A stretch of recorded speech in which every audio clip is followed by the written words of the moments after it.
What's going on, you guys? This is Coach Ike. Man, I am super excited about my guest today. I can't wait for him to hop on. But before we get there, a little housekeeping. DB membership, make sure you guys hop into that, man. Get your information. We got virtual training. We have DB training programs for you. We have in-person training. We go out every week. Make sure to hit us up, DM, if you guys want to get in. We go over football IQ, all these things, man. Man, I want to get into my guest, man. I'm super excited. Guy currently in the NFL right now from the city of Pasadena. Man, it's a pleasure and an honor to have Kevon Seymour on. Man, What's good, Kevon? What's going on with you, bro? what up, bro? Nothing much. Man, Grinding appreciate you hopping on, man. already. I, I got you. I understand it's that time of the year, bro. Season about to start up, man. Yeah. Man, it's awesome, bro. I was just introducing you, man. Telling how you from Pasadena, and super proud of you, bro. Yeah. I think like this is my first time meeting you in person, like Yeah. at Marcus' wedding, man. And it was just a joy, bro. Very humble man, and I appreciate you, bro. I for real appreciate you, man. Hey, man, I appreciate you. Thank you for all the kind words. I remember growing up watching UNT, and the rest of the boys and trumpet and all them go crazy, bro. So it's just an honor to be able to do this for you, and then the community and just the people listening and the people watching. So I'm just thankful for the opportunity, bro. I appreciate that, man. Appreciate that. So, man, let's jump in this, bro. Um, Born and raised in Pasadena. Just share what your upbringing was like for you, because we know how the city can be, and for each person is a little different. So just share your journey a little bit growing up. Yeah, man. Like you said, the city can be crazy, but it's overall, it's a great place. You know what I mean? And I had a lot of great mentors growing up, just around the neighborhood and stuff like that. And as a kid, when I was growing up, I didn't really understand how bad it was or like my situation until I got a little older. Yeah. You know, and growing up in the community arms, and they call it the snake pits. My mom made the snake pits for like a mansion. And what I had all my boys, my friends, B Brad, Ryan, little bro Tay Tay, little Nunu, just everybody, man. So it was cool just to grow up in there because it was family. Yeah. You know what I mean? It was just like family, and like that was our own little community inside of like Pasadena, even though once you step outside them gates, it was a whole lot of stuff going on, a whole lot of vibes and all that. So it was just cool just to be able to have the opportunity. It was like a privilege to grow up in there because it taught you so much. Yeah. You know what I mean? And so like I was saying, bro, I learned a lot in there, bro. I learned how to be a man. I learned a lot of things that my mom couldn't teach me by herself because I grew up without a father. But like I said, I had father figures and mentors around me. I remember my first time ever like really getting it in and doing hard work was with 𝐑𝐈𝐆, De Niro Bell. And I call him uncle. That's like an uncle to me, man. I'll never forget, bro. He taught me what hard work feel like and look like, bro. So just to have 𝐑𝐈𝐆 and the rest of the guys in there, then I had Antoine Sims Yeah. and stuff, and D Rule, D Rule like a big brother father figure to me, Drew Pearson. So, bro, I was blessed, bro, to have those type of people in my life to replace my dad. Somebody that I never had but always wanted. Yeah. You know what I mean? So, and to get through life, it's you rarely. I don't know anybody that reached new heights and new levels doing it all by themselves. You know what I mean? If I was to sit here and tell you I did everything and got to this place and all by myself, like, yeah, I had to put in a lot of work. I had to, do them late nights and early mornings, but at the end of the day, I had a lot of help along the way, bro. Yeah. You know what I mean? So I'm thankful for that. And like my upbringing wasn't the best, but my mom gave us everything she could and everything she had to make sure we were straight. You know what I mean? We made the most of it as kids and stuff like that. And I didn't really realize how messed up the snake pit was Mhm. the snake pits was until I got older, and then I was going to school in elementary or middle school, and the teacher or elementary they like, well, explain home. And at first, when I was real young in elementary, I used to be like, man, I got upstairs and downstairs. Mhm. I live in apartments. It's open. We can go outside. We can play here. We can play there. Like, I thought I was living. Yeah, And as a yeah. kid, like, you so thankful. Like, we was living. And as I got older, at one point, bro, I started to become embarrassed to tell people, like, where I was from and where I lived at. You know what I mean? And then at one point, after I got over that little hump, I'm like, man, I was proud of where I came from and where I grew up and how I grew up because it shaped me, who I am today. And it taught me a lot, bro. So that's just a little preview. Now, for sure, one thing that stuck out to me, and this is the reason why I do this, and I wanted to give back because you said the mentorship and the men that stepped into your life, because your father wasn't there, and I feel like sports in general, and of course football, is so important for us, especially Black men, to give Yep. back to give Mm-hmm. back in any capacity that we possibly can. Of Yeah. course, depending on each situation, high school football, Pop Warner football, for every man that's ever done it, I appreciate you guys because it's a lot of work. You guys are underpaid, and we thank you because us as young men growing up, we needed it. Regardless, my parents was there, but it was something my dad didn't know about coach that coach poured into me. Just like Yeah. you said, a mentor, he was Yeah. just to talk in your ear and whatnot. So I appreciate every coach across the country who pour into these young men, and we appreciate you. And look, I want to say the same thing too. Let me just throw my appreciation out there for the Pop Warner coaches because that's where it all started. Yes, yeah. T-ball. I remember, man, my boy Tyron Owens, Amir Owens, all them, man Owens. His dad was real good friends with my mom, and my mom was real good friends with their dad and mom, Charlene and Tyrone. And Tyrone was like, asked my mom, like, dang, the boys in sports? She's like, well, yeah, they play around in neighborhoods. He like, man, you need to put them on the team, like in sports at Robinson. Mm-hmm. So boom, we start playing T-ball, we start playing football because of Tyrone and all that. Then we had Coach Vance and Otis and all them. So we was on the ponies, we was playing for them. So it started right there with them. Just Yeah. giving us a chance, believing in us and like waiving fees, like, don't worry about it. Like we go take care of them. You know Exactly. what I mean? So yeah. Nah, man, that's awesome, bro. And for some, sports can be very therapeutic for Yeah. some athletes. Now, how can you relate to that? Because you said as you gotten older, you didn't realize the situation. And of course, none of us do until we get older. But then, Yeah. at what point in time it was like, when did he become therapeutic? And then what did football do for you though in general? But that's a great question because at one point I really didn't know, but I started to realize, man, football was a great scapegoat for all like the mental issues I was going through, all the man, I wish my dad was here. If my dad was here, none of this would be happening. But it allowed me to release a lot of tension, a lot of anger, like a lot of as a kid, you don't know you ain't gonna say as a kid, like, oh, I'm stressed. Like you just sad, like, oh, I'm sad, or I want this, I want that. And so football and sports in general was a place, and just going outside with my friends was a place for me to like take my mind off of like how I was really feeling, Mhm. And so football gave me that outlet, bro. And still to this day, bro, like football, when I'm on that field, bro, and yeah, it changed as the new heights you reach and different levels is more political and stuff, but it still give me Mhm. that I still got like that love, and I'm still having fun.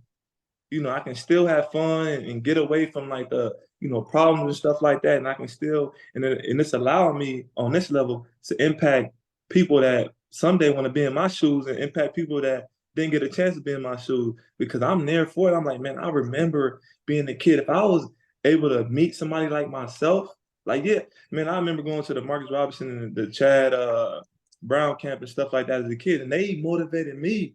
I'm Right. like, man, I got Marcus Robinson jersey. I remember seeing him at the combine, like, bro, I still got your jersey. Mhm. Like, I want to be just like you. You know what I mean? And so for me, whenever I get a chance, bro, to give back, to talk to the kids, do everything, I'm a do it Yeah. because I understand what it means to those children, the young men, the older men, the moms and stuff like that. Because at the end of the day, like I got a lot of help to get in position, but at the end of the day, man, we all just trying to make a way, bro. And if I can impact the next man, the next woman, the next soul, like in a positive way, bro, like that's what I want to do. You know what I mean? Because I know how hard life is and how hard life can get.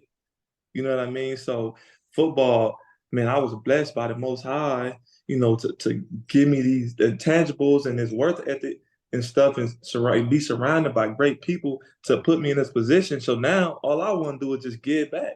Yeah. Yeah. You know what I mean? And so, yeah, bro, that was a great question, man. It allowed me to really embrace and kind of remember how, even as a kid, how football made me feel, bro. I felt like I was on top of the world scoring touchdowns as a kid. You Yeah. feel me?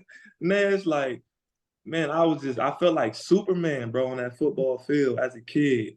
You know what I mean? So, ooh, yeah, man. Nah, I think that was a very important because I can't speak for all households. I can speak because just growing up as a black young man, it was like Yep. you didn't have a voice. So it was Yep. really like you, first of all, you didn't know how to speak up, how you was feeling, and then Exactly. you never was given the chance to really speak up. So it's like you got all this stuff holding in, and like football was like the only way to really, unless you was fighting though too. It's like fighting Man, football was like the only way to really let it out. to So let it out. yeah, yeah. And So my bad. So that's how I was able to do that. And then like I wasn't fighting like that, bro. Like we all lived in like we was like brothers, and if we was fighting.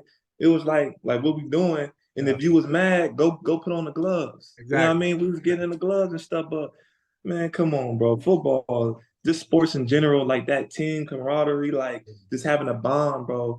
It just like for example, just like getting together, doing Bible study, Mhm. little things like that.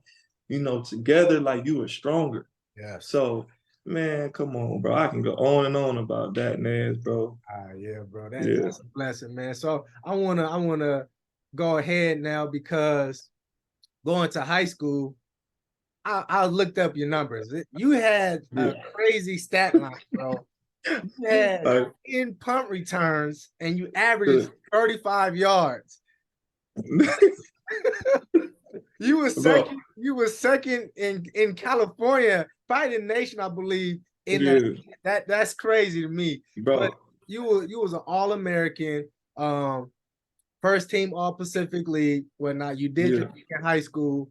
So during this process, you even go to All American game. You yeah, you you tell your decision on where you're gonna go, and uh, we'll talk about where you went.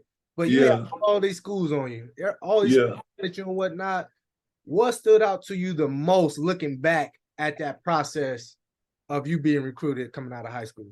Okay, first off, I want to say I appreciate you for giving me that props and stuff and all that. I honestly I didn't even know that about me being like top two in the nation or whatever or like in Cali. Like Yeah, all I knew I was just doing my thing, bro. yeah, You know how you was playing like when y'all used to do y'all thing. I'd come to the game, so you and the boys going crazy and watching mhm. Mir and Bingo and all them.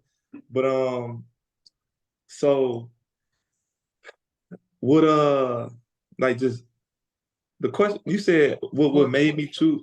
no, what stood out? What stood out like during that process, looking back, like of you being recruited? What really Okay, stood out to my you? bad. Let me get back on track. So what stood out to me the most was when Antoine Sims, bro, I always go back.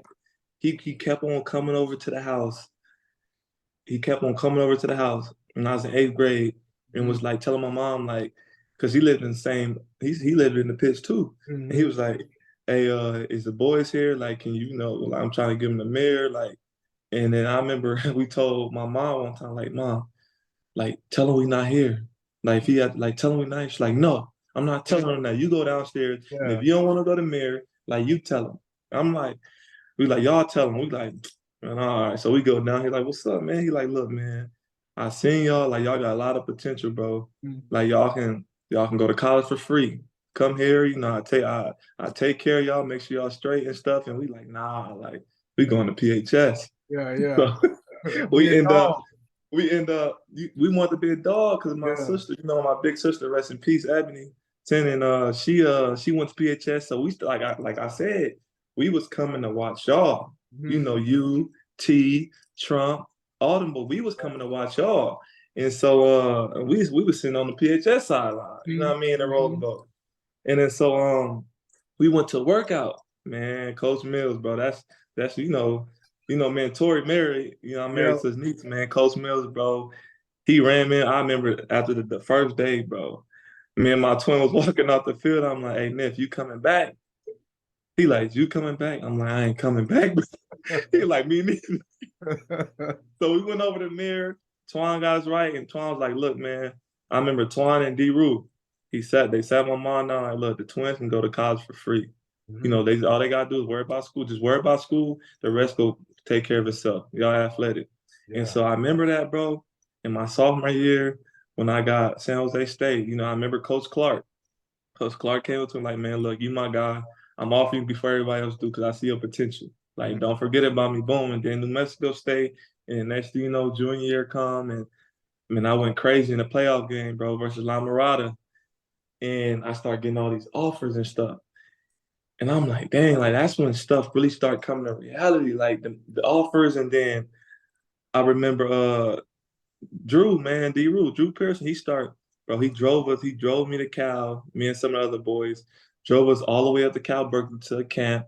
He flew us out to UW. I never forget this day, bro. I always get emotional when I talk about it because D-Rue went and sat my mom down and was like, how you doing? Like, I know you don't know me that well, but I'm Kevon coaching this and that. But he's like, I'm coming here because I want to fly Kevon up Mm. to the UW camp Yeah. in Washington.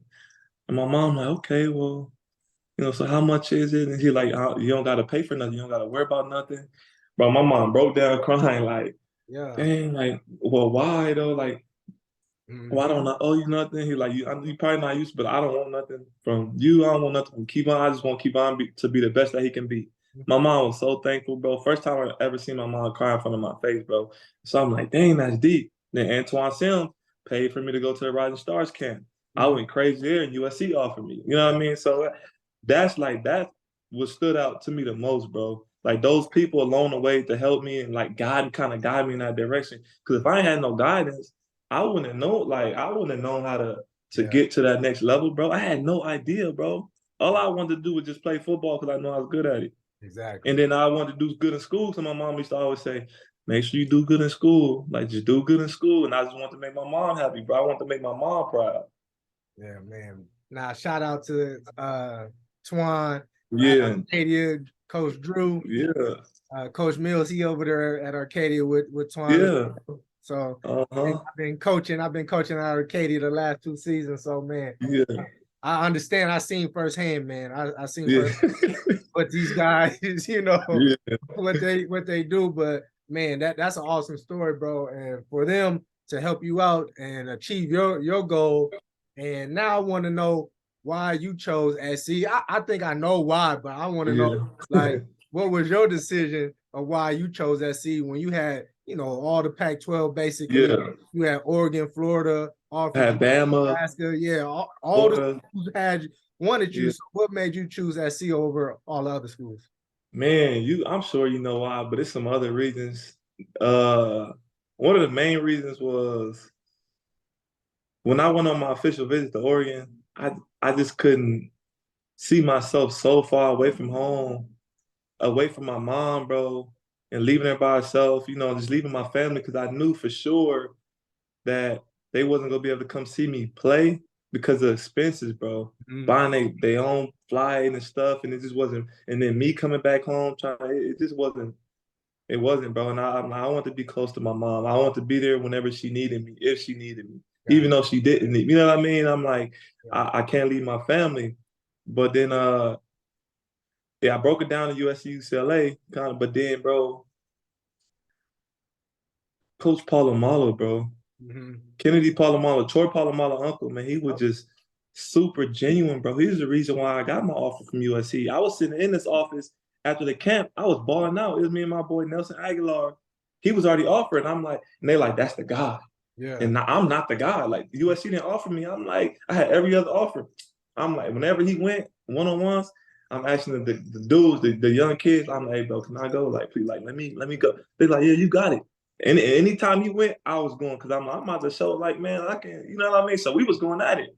After that, Kennedy Palomalo, like, I pull him in his, he pulled me in the office. He's like, can you play? I'm like, yeah, I can play. And Antoine, like, he got a highlight. So you got a highlight? He like, man, pull it up. I pull it up in his computer, bro, in his office after the camp. And he like, this ain't you. I'm like, man, it is. Like, he joking around. I'm like, it is me, coach. He like, this is my junior. I'm like, man, he like, you can't play. He like, man, hold up. I'll be back. He went and talked to 𝐑𝐓 and all that. He like, hey, 𝐑𝐓 want to talk to you. I go in there, 𝐑𝐓 like, I love 𝐑𝐓, bro. He like, look, man, they on sanctions at the time. Like, we on sanctions and stuff, but he like, if we go offer you, but if we offer you, you got to commit now because we don't got too many scholarships, and then we offer too many people, and then when it comes down to it, and y'all already decide if it's too many, like we don't want to tell nobody no. So I'm like, man, you know what, coach, I appreciate y'all, like, but I can't commit right now. You know, I'm just not sure. It's still early in the process. I'm still trying to weigh out my options and stuff. And I was really liking UW, even though it was far away from home because of Coach Meat, you know, Demetrius Martin, and then Sarkinen was up there. So I'm like, I'm gonna just wait. And then so I went back and we about to head out. And Coach Polar like, Kennedy Palomalo like, did we offer you? I'm like, yeah, he did, but I didn't commit, like, cause I wanna. He like, oh, all right. So he left. And we walking out, he come running back. He like, hey, I'm down, walking down the stairs. He like, Kevon. He like, Kevon. I'm like, what up, coach? He like, come here, come back up here. I go back up there. They like, look, 𝐑𝐓 and them, Coach O and them, they're like, we just go offer you because we really like you. You know what I mean? We ain't gonna pass up on you. And I'm like, man, I appreciate that, man. Coach Palomalo used to come and sit in my classrooms. He used to come to practice. When they come on a visit to my house, him and 𝐑𝐓, they was real cool down to earth. I remember 𝐑𝐓 coming, bro, in the snake pits, bro. And him and Coach Polo, they came in the snake pits. They parked on Painter, bro. They parked on Painter. 𝐑𝐓 got out, and they like, hold on. Like, you know how they thought, hold on. Like that's 𝐑𝐓? I'm like, and that, I'm like, yeah, 𝐑𝐓 come in. He got his glasses. He walked through the gate on Painter, off Painter. He walked in the house, and I never forget Lil E. Lil E like, he like, hey, K, he like K1, he like twin, he like, that's 𝐑𝐓. He said, man, tell 𝐑𝐓 your homies your big bros wanna talk to him. Yeah. Like, see if he'll come outside. I'm like, all right, cool. Bro, I go in the house, I'm like, hey, 𝐑𝐓, my bros, like, you know, they want to see if you'll come outside and chop it up. And he like, yeah. He like, man, of course. 𝐑𝐓 come outside with his shades on. He dapping up everybody in the hood, in the snake pits, like Lil E talking to him, doing this. Yeah. Bro, I'm like, and I remember just being right there standing like, man, this is family. You know what I mean? Like, that's what it's about. Like, because he didn't have to do that. Exactly. He could have been like, nah, you know what I mean? I'm not here for them. I'm here for you. You know what I mean? So he was real cool. And so I feel like I built that relationship with them. And I'm like, man, this is the place I want to be. This is where I want to be, bro. So they showed a lot of interest. And so that's why it came down to that, bro. It was a tough decision because Coach Demetrius Martin ended up transferring, getting picked up, you know, coaching at UCLA, like right before signing day. And, you know, he coached D-Rue. Yep. And, you know, we from the like same city. So I'm like, ooh, it was hard. But my loyalty was to Coach Palomalo, and, you know what I mean? And he was, you know, real loyal to me and my family and us. And he showed real strong commitment, bro. And so that's why I made the decision. Nah, I mean, shoot, I think it was a great one because as a freshman, you start playing right away. And I mean, two things that stood out to me. First, like you said about 𝐑𝐓, that what him just being him, and had to do that. But love and the support that they showed you, I think that's very important for guys now coming out because we have this NIL and people don't know who is fit. You need to know who's genuinely for you. And once you find that one coach, because all it takes is one. All it takes is one coach, bro. Go where they want you rather than you're an option. Exactly. So, you got to go where you want it because at the end of the day, like they humans at the end of the day. You got to go to where somebody go, they want you. Mm-hmm. They just don't want you to be another body.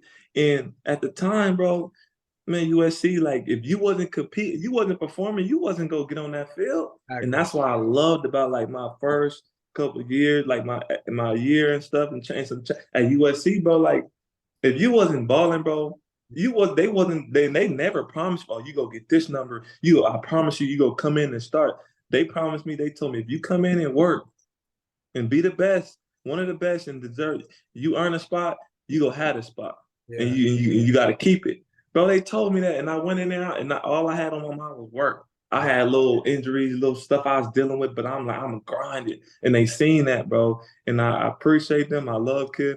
Shout out to Kiff, Coach Palomalo, Coach O, the rest of them. Like, they really, and Monty Kiffin, bro. Monty Kiffin, when he was coaching at the time, man, they was super cool, bro. I love them, man. They gave me an opportunity. They let me compete for a spot. Then I had Clancy Pendergrass, D coordinator, man. He taught me so much, bro. So when it came to competing and stuff, it was, hey, we don't care if you're a 4-star, 5-star. If you ain't balling, you ain't playing, and that's how it should be. That's how it should be. That's how it should be. So like I said, man, you end up making the right decision. You end up playing as a true freshman, become a starter as a sophomore. Yeah. And you shared that, but a lot of people don't understand that it's a lot making that transition to high school to college. It's not always easy. Now, of course, you're home, you 20 minutes away from there. Yeah. So the transition as far as you leaving and adjusting is not really a hard one. But as far as on campus now being a student athlete, the schedule, how were you able to adjust though to manage the on-school responsibilities as well as the responsibilities now to be on that field? How were you able to adjust so fast? Bro, it was tough. But like in my mind, like I told myself, like, ain't no way I'm gonna get to this university and not get through. Yeah. Like, I'm gonna leave this university with a degree. Like that's one thing for sure. And for sure, like my goal was the NFL. Yeah. But I wasn't leaving without my degree first. Exactly. You know what I mean? I'm like, I need like this important. I'm gonna take it back, and it's free too. Oh yeah, like I'm getting that degree. And so, but it was tough, bro. Like we had Coach Baxter, bro, John Baxter. He did a great job, bro, with helping us like schedule like a planning and stuff like that. He was like a planning specialist, bro. So I was thankful to, and we was all, blessed enough to have him to help us. Like, we'd go in there, we'd get all our syllabus out, and we'd mark out everything, go through everything. And then we had learning specialists on top of that, on top of tutors, and they'll help you break down your syllabus from all your classes and stuff like that. Look, this, and this, and that. Your paper due on this day. You go start on this day. You go come in so I can know you started on it. And, you go come in here and brainstorm. If you need help, we'll help you out. Come up with some ideas and everything. Then you had your tutors that helped out and stuff as well. But the schedule is, just life in general is not for the weak. You got to be not just physically strong, but you got to be mentally strong, bro. And so just through that whole time, I had to like stay strong mentally, and keep faith, because there was times where I'm like, I don't know, bro. Like, you know how it is being a student and athlete, bro, on that type of level. Like, bro, it's just like you don't get no time. You up 6 in the morning weightlifting, then you practice. After practice, we rushing to class. I'm rushing to class with the sweats. I'm sweating because I'm fresh out the shower. Exactly. And now I'm in class, and I can't be late to class because we got class checkers.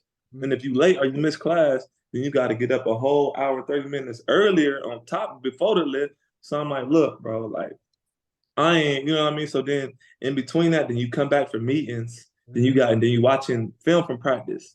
And then you go back to class and you got tutoring sprinkled in the whole day. I remember at one point, my last tutoring session was at like 10. I'm like, ain't no way. I'm getting back to the dorm, bro, at 10 something, 11. And then I got to wake up at 5 in the morning, 6. I'm like, man, look, I can't wait to just be a professional at my job. And that just, bro, I'm like, I'm tired of this, bro. It was stressful, bro. But I had a lot of great support, though, just through USC with the tutoring but it was tiring, bro. So the best way to stay on top of everything is not get behind. Exactly. Like the you know what I mean? So I just made sure I stayed on top of everything and just did what I had to do. Like, cause some people might not like to hear this, but they say student athlete, but it's I don't know. You really, I mean, for whoever the people that's out there being a 4.0 student or 3.5 and above, and then a All American, man, hats off to them, bro. Like, cause for me, I just wasn't. I tried, bro, but it was hard, bro. It was one or the other. You know what I mean? Like, of course, I'm like, well, I'm gonna still get my degree, but I had to invest in more time in one more than the other, if that makes sense, bro. Like, I couldn't invest majority of all my time in school and only a little in football, and I couldn't invest all my time in football. I mean, I could have if I didn't want to graduate on time, or if I didn't care about the degree, if I was just there just for football. But then again, you still got to be eligible. Exactly. So yeah, man, it was tough, bro. The transition, the scheduling and planning was tough, bro. I ain't gonna even lie. Yeah. But like you said, you had to be mentally tough. But I think one thing, and I hear this, and schools that give this to these guys on scholarships, regardless what sport it is, use your resources. Use your resources to the best of your abilities. Because I tell you this, once you get done, they're done with you for the most part. And it's I'm being honest. I try You to are. be transparent to help You you are. understand. Once you get the degree or once you're done for the most part, it's like, hey, It's a wrap. y'all, thank you for what you did. Next man up. Next Man, people in. so you guys got to take advantage of what is given to you. Make sure you guys connect, network with these people, because those people that's been helping you, whatnot, they get jobs other places. So make sure you use resources. And man, I 100% agree with you, Ness, because like, yeah, I just talked about how hard it was and this and that, but like, man, if it was easy, everybody can do it. And then there's beauty in the struggle, bro. Like, yeah, it was hard, but I had fun, bro. I enjoyed. I was happy, bro. You know, some things came up in college and stuff, and the coach, a lot of coaches. Man, I had like four different head coaches, bro. Yeah. A couple different DB coaches and all that. But I just, you just got to make the most of your situation and control what you can control. And so, like you said, I took advantage of my resources and stuff. So when I did that, it took some stuff off my plate. You know what I mean? And took some weight off my shoulders. And so, man, I was just thankful just for the opportunity to be able to be in the position, bro. No, for sure, man. So I want to go now to the field, because I like to separate classroom and field, because people understand, they're two different beasts themselves. But you at SC, man, and you got NFL caliber guys there at the time in college. From the time you were freshman on up, you got Robert Woods, you got Nelson Aguilar, you got Marquise Lee, you got Dory. Yes. How was the practices at practice? How was that? Bro, crazy. Like, I'm telling you, bro, man, like every day was a championship game. Like every day you competing. And if you let your guard down, you'll get embarrassed. Like, you know what I mean? So, man, as a freshman when I came in and we doing the spring game and stuff in the Coliseum and all, and the practices during camp, I'm so locked in. I'm going so hard. Like I gotta show them. I thought we was having a live period, like it was tackle. We bring them down to the floor, but it was really just two-hand touch. Like, bro, I never forget, bro. My boy Robert Woods, was coming off an ankle injury, and he was in, boom. And I don't remember them changing it back from live to just stud or like two-hand touch or whatever. Man, I tackle Woody. Like, I tackle him like he caught a little pass. It's just me and him, boom, boom, like, and we in the slot or whatever. I tackled him. Man, I never forget, bro. 𝐑𝐓 went off on me, bro. He kicked me out the practice. 𝐑𝐓 kicked me out the practice. I'm like, oh, I'm over there on the bench. She's like, man, don't come back. Like, what is you tripping? We just got it back. And I'm like, but Woody, like, you good, bro. You good. Just like his guys, like his receiver, like, he like, man, he didn't want me to get him hurt and stuff like that. So, but yeah, the competition was iron sharpening iron, bro. Yeah. Every day, bro. Like you said, the top tier athletes, USC, like these, we getting top tier athletes, 5 stars, and athletes that can go all different type of sizes and stuff. So it definitely prepared me for the next level, bro. Because when I got to the league, I remember leaving SC, bro. I got to the league in the Buffalo. I'm like, we have some guys that can go, but then I'm like, oh, I'm straight. Like I'm ready. Like, and Exactly. just workouts and stuff. Like, just been it. Like, USC prepared me, bro. The way we trained, the way we ran, the way just everything we did, the way we practiced. When I got to the league, they like, hold up, look, slow down. Like, Mm-hmm. chill, bro. No, hey, you don't hurt yourself, bro. Take care of your body. I'm like, what you mean? All I know is one way. Like, Mm-hmm. that's the day. Like, look, bro, slow down, bro. This, you want to have a long career, bro. Like, be smart. Take Yeah. care of your body. You gotta do a lot more maintenance and body prepping in the league than you have to do in college. In college I ain't do much unless I was injured dealing with something. I get up and go. I was Mm-hmm. like a cheetah, bro. I ain't stretch. I just get out there and just start running, bro. Yeah. Like, you know what I mean? The only stretching I did was the team stretching, and I just be in there like, man, let's start practice. I just want to go. Let's get to it. You know what I mean? But now we ain't stretching in the league. I'm like, hold up, hey coach, I need to stretch first, coach. Hold up. I'm gonna take a little more time in the Yeah. sauna and Yeah. stretch up in here before I get out there. I can't just do that, coach. You know what I mean? My muscles, my body don't work like that no more, bro. Yeah, man.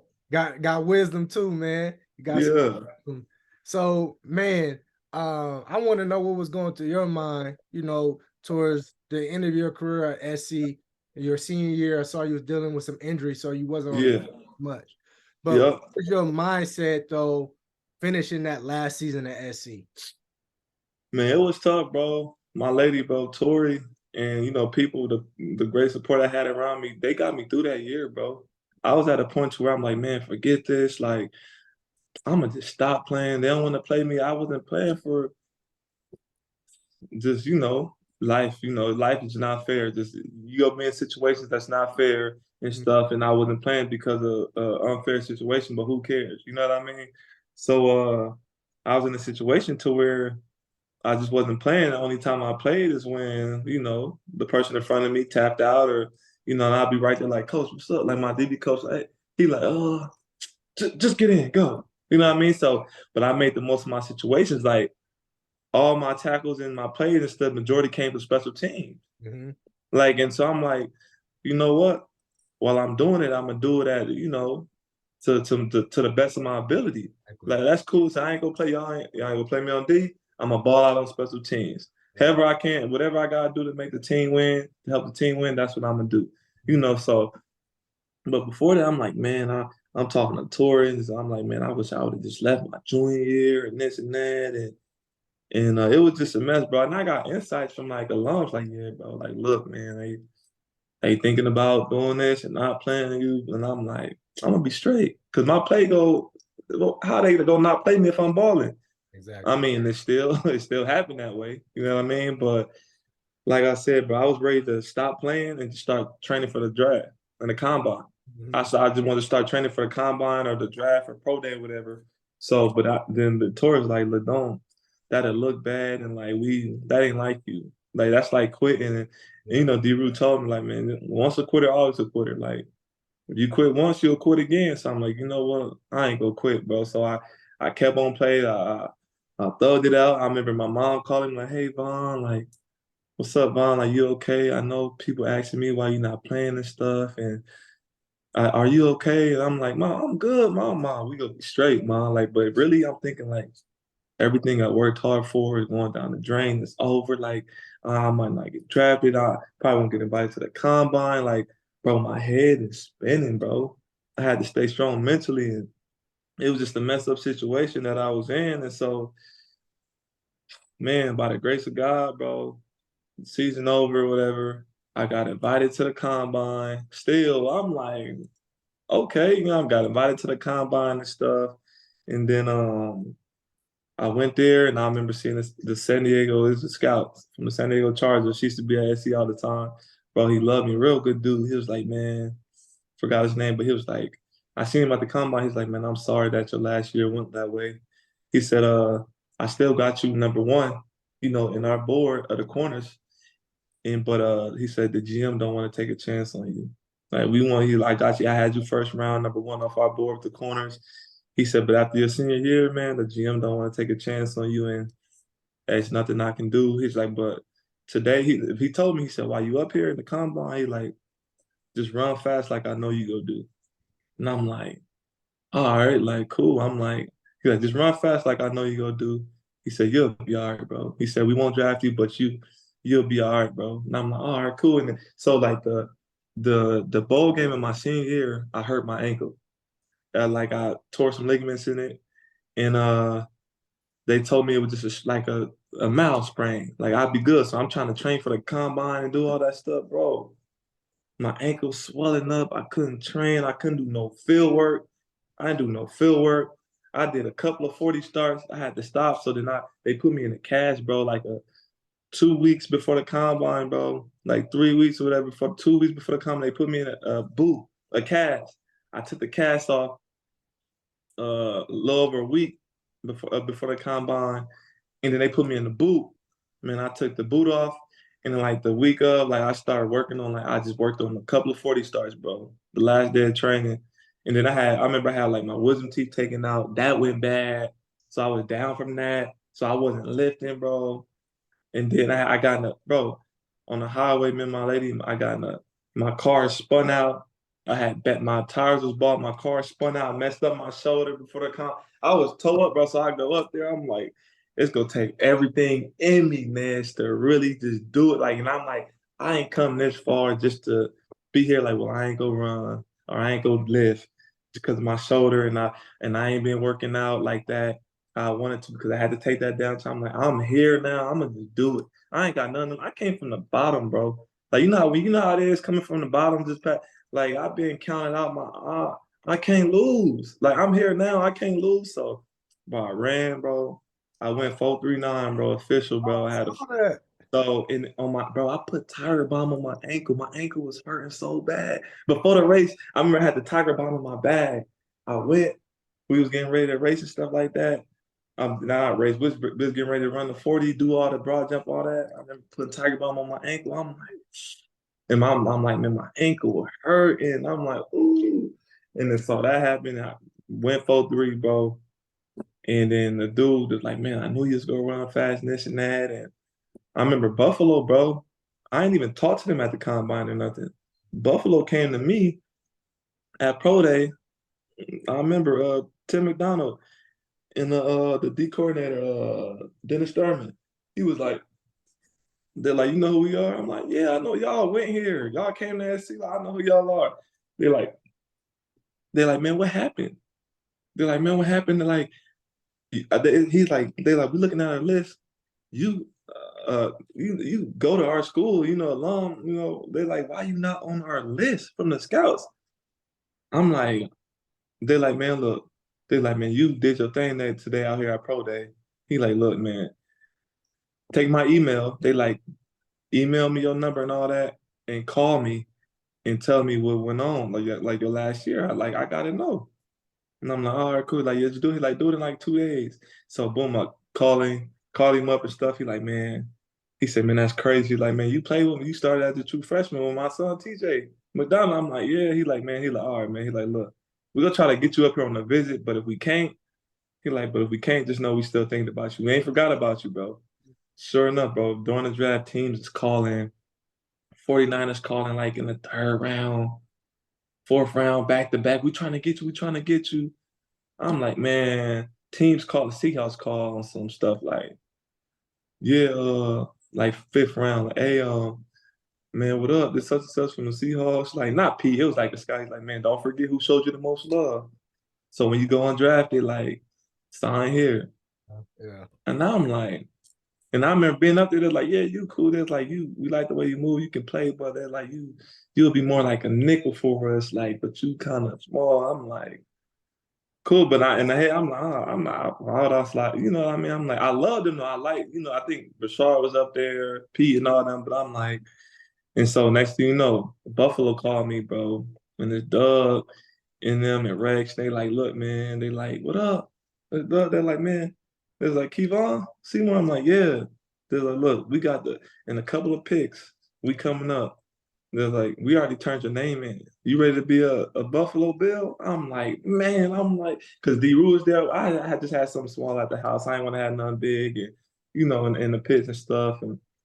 And so D-Rule, he can see my like during the whole I'm getting like I'm seeing just draft picks. I'm like, man, like this is so now I got a chip on my I'm like hot. And so they call, I'm like, yeah, and so because the phone kept on ringing, boom, and the line's like, man, we've been trying to contact you, blah, blah, like we trying to get you. Teams just keep on calling. I'm thinking it's the time, like finally, bro, Buffalo, like, man, we already turned your name in, blah, blah. And I'm like, thank you, I appreciate it. Boom, boom, boom.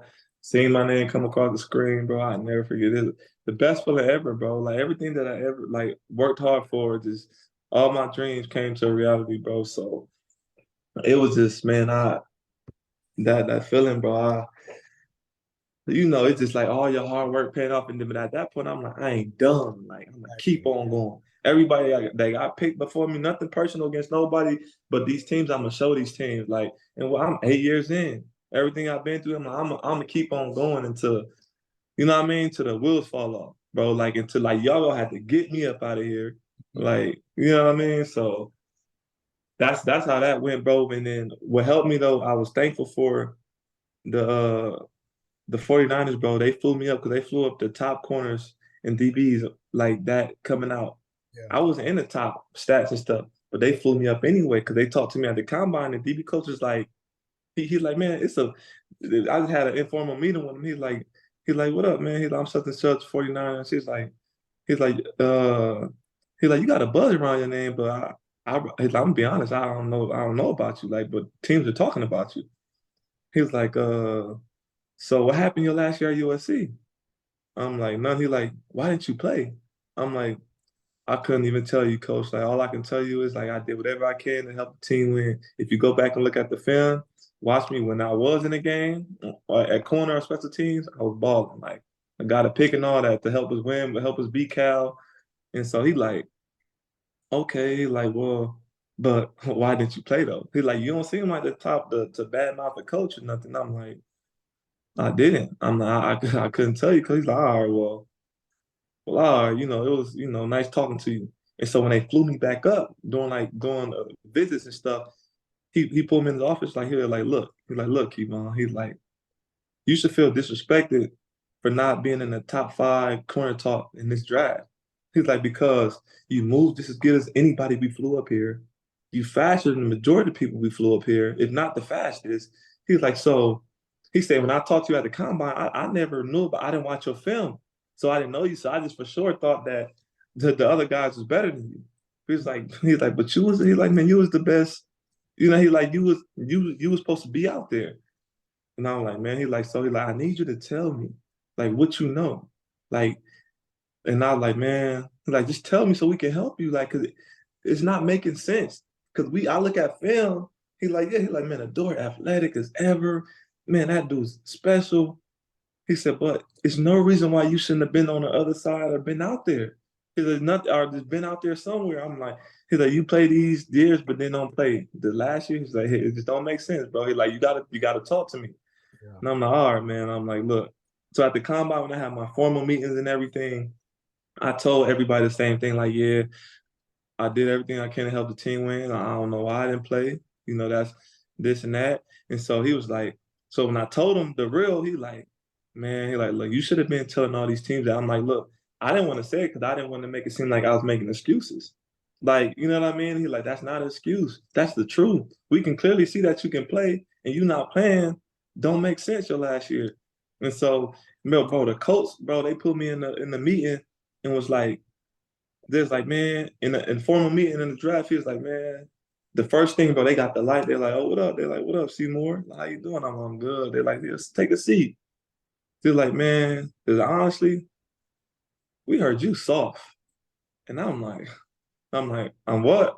They're like, we heard you soft. We heard you don't like the tackle. They're like, we heard you shouldn't even be here. And I'm like, y'all, but they're like, nah, we not funny. Like, we serious. And so I'm like, okay, well, they're like, is that true? I'm like, no, it ain't true. They're like, so we pull up film right now from all your years. We ain't gonna see no softness. We ain't gonna see you shying away from contact. They're like, you like to tackle? I'm like, yeah, I like tackle. And they're like, so they're like, we know you can kind of cover because that's what that's in the air. And I'm like, they're like, can you cover? I'm like, I can cover. They're like, well,